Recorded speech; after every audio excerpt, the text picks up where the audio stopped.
Assalamualaikum warahmatullahi wabarakatuh. Salam sejahtera bagi kita semua. Bertemu kembali dengan saya. Pada kesempatan kali ini, saya akan membahas mengenai pelatihan pada karyawan. Nah, langsung saja kita mulai pembahasannya.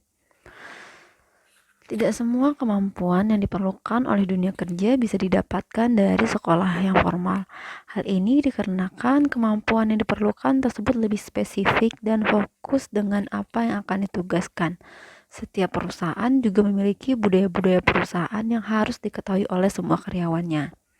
Budaya-budaya perusahaan tersebut berbeda-beda antara sekolah dengan perusahaan ataupun antara satu perusahaan dengan perusahaan lainnya.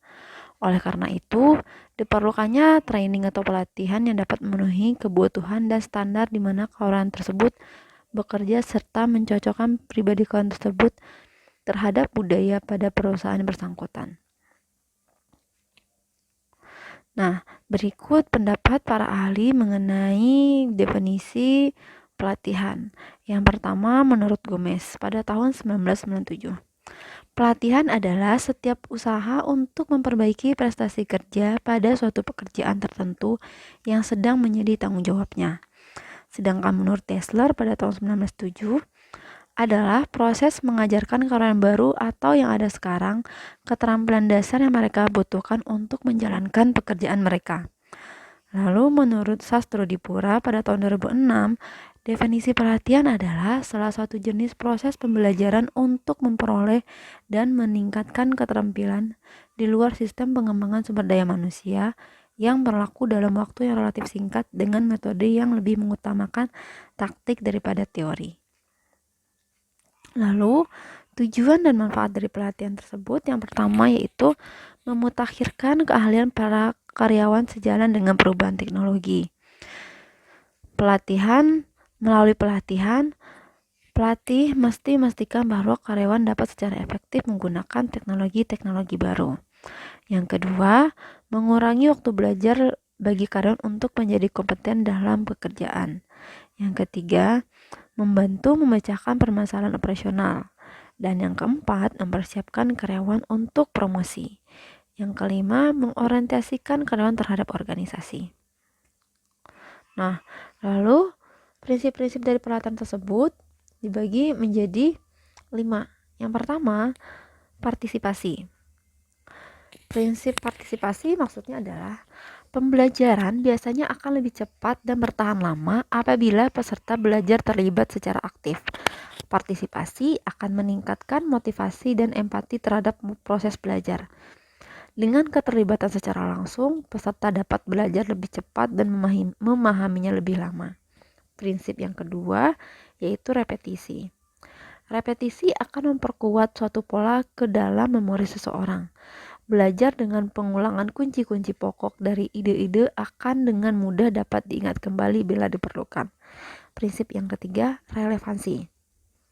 Belajar akan lebih efektif apabila materi yang dipelajari bermakna atau mempunyai relevansi dengan kebutuhan seseorang. Dan yang keempat, prinsipnya pengalihan pengetahuan dan keterampilan. Semakin dekat kebutuhan program pelatihan bersangkutan dengan kebutuhan atau pelaksanaan pekerjaan, maka akan semakin cepat seseorang untuk belajar menguasai pekerjaan tersebut. Dengan kata lain, pengalihan pengetahuan dan keterampilan bisa terjadi karena penerapan teori dalam situasi yang nyata atau karena praktek yang bersifat simulasi. Artinya, pengetahuan dan keterampilan yang diperoleh dalam simulasi dapat dengan mudah dialihkan dalam situasi sebenarnya. Prinsip yang keempat yaitu umpan balik. Melalui sistem umpan balik, peserta pelatihan dapat mengetahui tercapai tidaknya tujuan pelatihan. Artinya, dengan umpan balik, peserta termotivasi untuk mengetahui perubahan yang terjadi di dalam dirinya, baik kemampuan maupun keterampilan, serta kepribadian dan termotivasi untuk menyesuaikan tingkah laku mereka atau secepat mungkin meningkatkan kemajuan belajarnya. Dalam pelatihan, beberapa teknik akan menjadikan prinsip-prinsip belajar tertentu menjadi lebih efektif. Dalam melaksanakan pelatihan, ada beberapa metode yang digunakan, antara lain metode on-the-job training dan off-the-job training. Nah, kita akan bahas metode yang pertama yaitu on the job training. On the job training atau disebut juga pelatihan dengan instruksi pekerjaan sebagai suatu metode pelatihan dengan cara para pekerja atau calon pekerja ditempatkan dalam kondisi pekerjaan yang real di bawah bimbingan dan supervisi dari karyawan yang telah berpengalaman atau terlatih. Nah, ada beberapa macam metode pelatihan on the job training. Yang pertama, instruksi. Pelatihan dengan instruksi pekerjaan sebagai suatu metode pelatihan dengan cara para pekerja atau calon pekerja ditempatkan dalam kondisi pekerjaan yang real di bawah bimbingan dan supervisi dari pegawai yang telah berpengalaman atau seorang supervisor. Yang kedua, rotasi. Untuk pelatihan silang atau cross train bagi karyawan agar mendapatkan variasi kerja, para pengajar memindahkan para peserta pelatihan dari tempat kerja yang satu ke tempat kerja yang lainnya. Yang ketiga, magang. Magang melibatkan pembelajaran dari pekerja yang lebih berpengalaman. Ini menggunakan partisipasi tingkat tinggi dari peserta dan memiliki tingkat transfer tinggi kepada pekerjaan. Yang keempat, pelatihan jabatan. Calon karyawan dilibatkan secara langsung di bawah seorang pemimpin yang bertugas sebagai pelatih. Calon karyawan tersebut dijadikan sebagai pembantu pimpinan atau pelatih. Yang kedua, metode off the job training. Off the job training adalah pelatihan yang berlangsung pada waktu karyawan yang dilatih tidak melaksanakan pekerjaan rutin atau biasa. Ada beberapa metode pelatihan off the job training. Yang pertama, ceramah kelas dan presentasi video ceramah. Dalam pendekatan ceramah kelas dikenal sebagai menawarkan sisi ekonomis dan material organisasi. Partisipasi dan umpan balik dapat meningkatkan dengan adanya diskusi selama ceramah. Metode yang kedua, pelatihan vestibul. Maksudnya adalah agar pembelajaran tidak mengganggu operasional rutin, beberapa perusahaan menggunakan pelatihan vestibul. Wilayah atau vestibul terpisah dibuat dengan peralatan yang sama dengan yang digunakan dalam pekerjaan. Cara ini memungkinkan adanya transfer repetisi dan partisipasi serta material perusahaan bermakna dan umpan balik. Metode yang ketiga, simulasi.